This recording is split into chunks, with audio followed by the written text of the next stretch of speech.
Welcome to the Missouri Valley Football Conference Extra Point. 2 weeks into the season, and already several league records are being threatened. The Valley tied a conference record with 8 teams in this week's AFCA Top 25 poll, including tying a league best 5 teams in the top 10. North Dakota made one of the biggest jumps in the FCS polls this week, up 13 spots to number 10, after the Fighting Hawks come from behind upset of Montana. UND overcame a 17-point halftime deficit to stun the then number 4 Grizzlies 27-24.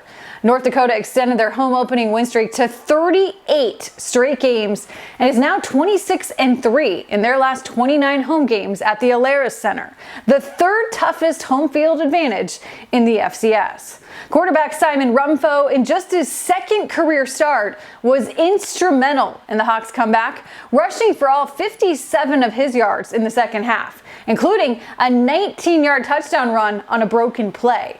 UND's defense brought the pressure, finishing with 6 sacks, holding the Grizzlies to just 1 first down and only 34 yards in the second half. The Fighting Hawks are currently second in the FCS in time of possession.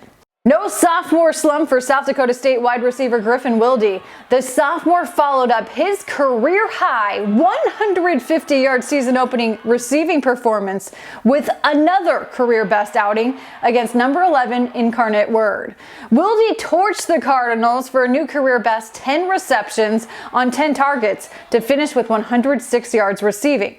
The sophomore now ranks second nationally, averaging 128 receiving yards, and is solidified himself as the Jacks' number 1 wideout.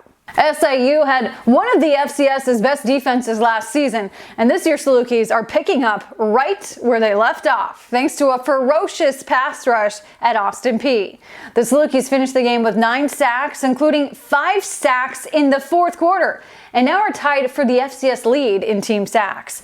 Linebacker Ben Bogle with one of the most dominating solo performances in school history, finishing with a career-high 12 tackles. That included a school record 6.5 tackles for loss and 3.5 sacks. For his efforts, Bogle was named the Valley Defensive Player of the Week and currently leads the nation in TFLs and is second in the FCS in sacks.